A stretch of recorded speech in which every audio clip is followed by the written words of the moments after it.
வணக்கம். நம்ம சேனலுக்கு தொடர்ந்து ஆதரவளித்துக் கொண்டிருக்கும் நல்ல உள்ளங்களுக்கு நன்றி. எங்களால் முடிஞ்ச அளவுக்கு அண்மை தகவலை கொடுத்துட்ருக்கோம். பீகார் அரசியலில் ஒரே பரபரப்பு. இன்றைக்கி நம்பிக்கையில்லா தீர்மானம். இப்போ நம்ம பேசிகிட்டு இருக்க நேரம் தேஜஸ்வி யாதவ் வீட்டு முன்னாடி போலீஸ் குவிப்பு. அங்கே இருக்கக்கூடிய எம்எல்ஏ, அதாவது ராஷ்ட்ரிய ஜனதா தளத்துடைய எம்எல்ஏக்கள் இன்றைக்கி தேஜஸ்வி யாதவ் வீட்டில் இருக்காங்க. அதில் ஒரு எம்எல்ஏவுடைய அண்ணன் கம்ப்ளைண்ட் கொடுத்துருக்காரு, சேட்டன் சௌத்ரி அப்படின்ட்டு அவர் வெளியில் கொண்டு வாங்க அப்படிங்கிறதுக்காக அந்த விஷயம் நடக்குது. உடனே அவர் சொல்லிட்டாரு, இல்லை நாங்கள் என்னுடைய சுய விருப்பத்தின் பிறகுலாக தான் இருக்கேன் சொல்லிடுறாரு. இருந்தாலும் போலீஸ் நிற்குது. இது ஒரு பக்கம் போயிட்டு இருக்கும்போது ரெண்டாவது தடவை பார்த்திங்கன்னா நிதிஷ்குமார் அவர்கள் 2-3 நாளைக்கு முன்னாடி அவங்க கட்சியில் இருக்க ஒருத்தர் ஒரு பார்ட்டி கொடுக்குறாரு. அதில் 7 பேர் மிஸ்ஸிங். அதேமாதிரி பிஜேபியில் ஒரு 12 பேர் மிஸ்ஸிங். திடீர்னு மாஞ்சி கட்சியில் இருக்கக்கூடிய அந்த அனில் சிங் அவர் என்ன சொல்கிறாரு, எனக்கு அமைச்சர் பதவி நல்ல போர்ட்ஃபோலியோ கொடுக்கணும்னு அவர் ஒரு போர்ட்கொடி தூக்குறாரு.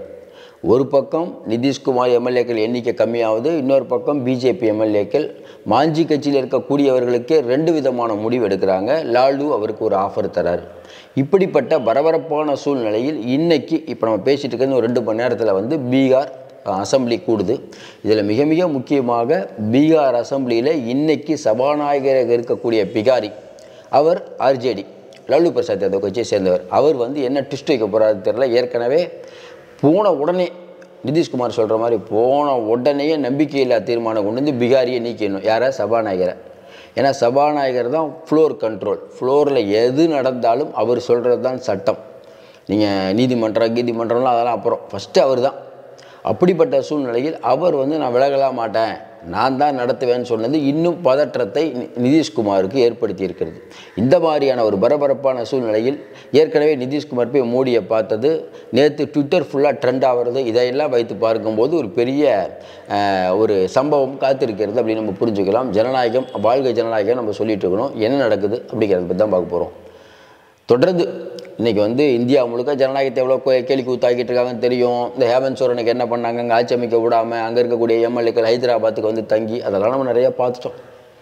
இப்போ முதல் நாள் காலையில் ரிசைன் பண்ணுறாரு, சாயங்காலம் பதவி ஏற்கிறாரு. உடனே பதவி பிரமாணம் ஆளுநர் செஞ்சு வச்சுருக்காரு. அப்போ காலையில் பதவி ஏற்கிறாரு, சாயங்காலம்னா அந்த அளவுக்கு ஆளுநர் உங்களுக்கு ஃபேவராக இருக்காருங்கும்போது ஆர்ஜேடியுடைய சபாநாயகர் அவருக்கு ஃபேவராக இருக்க மாட்டாருங்கிறது என்ன நிச்சயம்? இந்தியா முழுக்க எந்த கட்சி ஆட்சி பண்ணாலும் சபாநாயகர் அந்த கட்சிக்கு தானேங்க ஆதரவாக இருப்பார். இதெல்லாம் சொல்லியா தெரியணும்.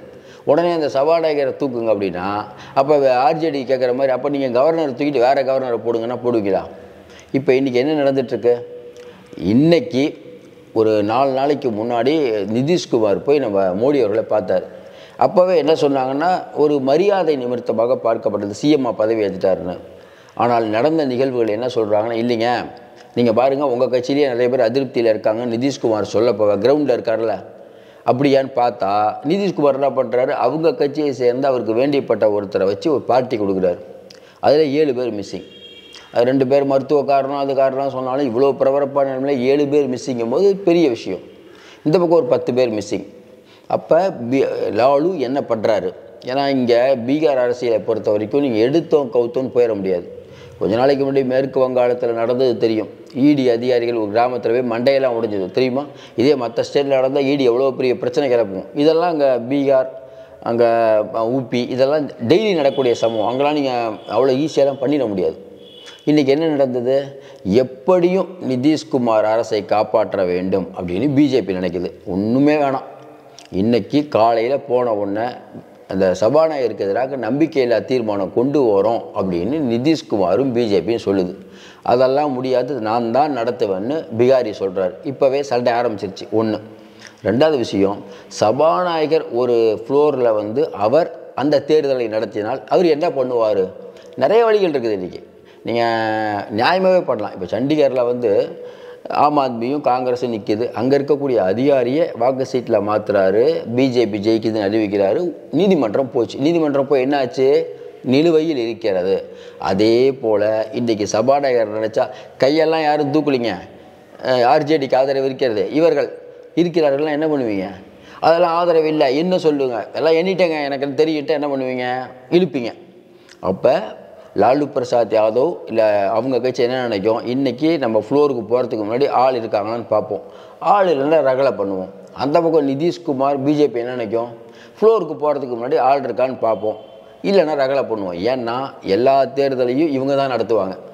ஏன்னா இப்போ நீங்கள் தேர்தல் ஆணையர் இவங்களுக்கு வேண்டியப்பட்டவங்க, இவிஎம் மிஷின் இவங்க சொன்னால் கேட்கும். அப்படிப்பட்ட தேர்தலை பிஜேபி ஜெயிக்கும். அதேமாதிரி சண்டிகரில் ஆளை வச்சு ஜெயிச்சிருவாங்க. இப்போ இன்றைக்கி வந்து என்னென்னா லாலு பிரசாத் யாதவ்கிட்ட குடிபி இருக்குது. அவர் என்ன பண்ணுவார், கரெக்டாக சபாநாயகர் அவருடைய ஆள், அவர் என்ன வேணால் சொல்லுவார்ல. அப்போ ஒரு ரகளை இன்றைக்கி காத்திருக்கிறது ஒன்று. இப்படி அழகாக போயிட்டுருக்கும்போது நேற்று வரை அழகாக இருந்த இன்றைக்கி தேஜஸ்வி வீட்டு முன்னால் இன்றைக்கி அவ்வளோ போலீஸ் குவிக்கப்பட்டது. ராஷ்ட்ரிய ஜனதா தொண்டர்கள் விட்டுருங்க, இதை பொதுமக்கள் எப்படி பார்ப்பாங்க? ஏற்கனவே நிதிஷ்குமார் முதல் தடவை லாலு கூட, அடுத்து உடனே பிஜேபி கூட ஆச்சு. அவரை விட்டுட்டு மறுபடியும் லாலு கூட ஆச்சு, மறுபடியும் அவரை விட்டுட்டு மறுபடியும் இவரோட பிஜேபியோட ஆச்சுன்னா மக்கள் நிதிஷ்குமாரை எப்படி பார்ப்பாங்க? இப்போ அங்கே இருக்கக்கூடிய பீகாரில் இருக்கக்கூடிய பெரும்பான்மையான மக்கள் இமேஜ் என்னென்னா பாருங்கள், மத்திய அரசு கொண்டு வந்து படையை நிறுத்தி, அதாவது நிதிஷ்குமார் வச்சு படையை நிறுத்தி தேஜஸ்வி யாதவ் வீட்டில் இவ்வளோ போலீஸை போடுறாங்க. ஒன்று.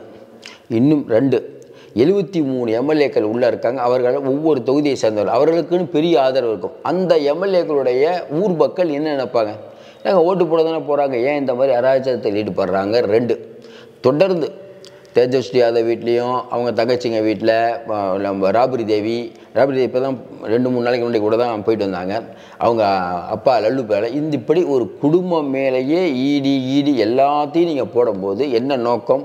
அவர்கள் பிஜேபி எதுக்குறாங்க, ஒரே விஷயந்தான். ஏன் நிதிஷ்குமார் கட்சியிலேருந்து யார் மேலேயும் நீங்கள் வழக்கே போடல, ஆனால் லாலுட்டிருந்து போடும்போது நல்லா தெளிவாக தெரியுது ஏன் பண்ணிகிட்டு இருக்கீங்கன்னு சொல்லிட்டு. இதனால் இன்னும் வாக்குகள் ஒரு அனுதாபுரத்தில் பாருங்கள், இந்த மாதிரிலாம் பண்ணுறாங்க, ஆட்சியும் பிடிங்கிட்டாங்க, வீட்டு முன்னாலையும் போலீஸ் நிறுத்துறாங்கன்னா என்ன நினைப்பாங்க? இப்போ அந்த சேட்டன் சௌத்ரி வேறு சொல்லிட்டார், இல்லைங்க நாங்கள் வந்து என்னுடைய விருப்பத்தின் பேரில் தான் இருக்கன்ட்டார். இப்படி போயிட்டு இருக்கும்போது இன்றைக்கி நடக்க போகுது என்ன? ஏன்னா மாஞ்சி கட்சி, அந்த மாஞ்சி கட்சியில் இருக்கக்கூடிய அனில் சிங் அவர் என்ன சொல்கிறார், அவருக்கு நல்ல போர்ட்ஃபோலியோ கிடைக்கணும்னு 4 நாளைக்கு முன்னாடி பேச ஆரம்பிச்சிட்டார். இப்போ லேட்டஸ்ட்டாக என்ன தகவல் வருதுன்னா, லாலு பிரசாத் ஒரு 2 பேரை விட்டு மாஞ்சி கட்சியில் இருக்கவங்கள்ட்ட பேசிட்டாரு. ஒரு கேபினெட் அமைச்சர், 2 துணை முதல்வர்கள், ஒரு கேபினெட் அமைச்சர் உங்களுக்கு கொடுத்துட்றோம் வாங்கன்ட்டு. இப்போ ஆஃபரை வெயிட்டாக இருக்கிறதுனால அந்த கட்சியில் இருக்கவங்க யோசிக்கிறாங்க. திடீர்னு மாஞ்சி இப்போ நம்ம பேசிகிட்டு இருக்கிறது கொஞ்ச நேரத்துக்கு முன்னாடி கொறடா உத்தரவு பிறப்பித்து விட்டது, எல்லாரும் நீங்கள் ஒழுங்காக ஓட்டு போடுங்கன்னு. இப்போ மாஞ்சி கட்சியிலேயே பலவிதமான பிரச்சனைகள் இருக்கிறது. கொஞ்சம் எம்எல்ஏ யாருக்கு பதவி, பிஜேபி ஒருத்தருக்கு ஆசை காட்டுறாங்க, இவங்க ஒருத்தருக்கு ஆசை காட்டுறாங்க. அப்போ பிளவு பெறுவதற்கான வேலைகள் இருக்குது. இந்த பிளவு வராமல் போகிறது, அட்டண்டன்ஸ் இல்லாமல் போகிறது, நடத்துறது, எத்தனை மணிக்கு நடத்தணும், எல்லாமே சபாநாயகரின் கண்ட்ரோல். இன்றைக்கி சபாநாயகர் பிகாரி அவர்கள் என்ன ட்விஸ்ட் பண்ண போகிறாருன்னு தெரியல. இப்படிப்பட்ட சூழ்நிலை இன்றைக்கி ஃப்ளோர் நடக்குது. இதோடு நம்ம பேசுகிறத நிறுத்திக்கிறோம். ஏன்னா இந்த பிரச்சனையில் பேச நிறுத்துகிறோம். ஏன்னா பிஜேபியை பொறுத்து தொடர்ந்து நம்ம சொல்லிகிட்டு இருக்கோம், நிதிஷ்குமாரை பதவியில் உட்கார வைக்கணும் அப்படின்னு பிஜேபி நோக்கம் இல்லை. தொடர்ந்து சொல்கிறோம், 350 சீட்டு தான் உங்களுக்கு ஜெயிச்சிட்டிங்களே இந்தியா முழுக்க, இந்தியா கூட்டணி தான் ஒன்று ஆளே இல்லைங்கிறீங்க, அப்புறம் எதுக்கு நிதிஷ்குமாரை உடைக்கிறீங்க? அப்போ உங்கள்கிட்ட ஒரு பதட்டம் தெரியுது, உங்களுக்கு பயம் இந்தியா கூட்டணியை பார்த்து. அதனால தான் இந்த மாதிரியான வேலைகளை பண்ணுறீங்க. இல்லைனா நிதிஷ்குமாரை முதலமைச்சராக தொடரணுங்கிறதுக்கு மோடிக்கு என்ன எண்ணம்? மோடிக்கு தெரியாதா இவர் ஒரு செல்லா காசுங்க, வரக்கூடிய தேர்தலில் இவரை வச்சா எக்ஸ்ட்ரா லக்கேஜ், இவருக்கு சீட்டும் தரணும், ஜெயிக்கவும் மாட்டார். போன தடவை நின்னதுலேயே பார்டரில் ஜெயித்தவர், 45 சீட்டு தான் ஜெயித்தவர். அப்படி இருக்கக்கூடியவரை ஏன் பண்ணுறாருன்னா இந்தியா கூட்டணி உடஞ்சிருதுன்னு காட்டுறதுக்கு. சாதாரண ஆளாக இருந்தால் பரவாயில்ல, இன்றைக்கி பிஜேபிக்கு தேவை. அவங்க தேவையில்லை உடனே தூக்கி போட்டுருவாங்க. இது நிதிஷ்குமாருக்கு ஓரளவுக்கு தெரியும், அவருக்கும் வேறு வழியில் மாட்டிக்கிட்டார். இன்றைக்கி ஒரு பெரிய ஒரு சம்பவம் காத்திருக்கிறதுன்னு சொல்லலாம். பொறுத்திருந்து பார்ப்போம். மீண்டும் சந்திப்போம். நன்றி, வணக்கம்.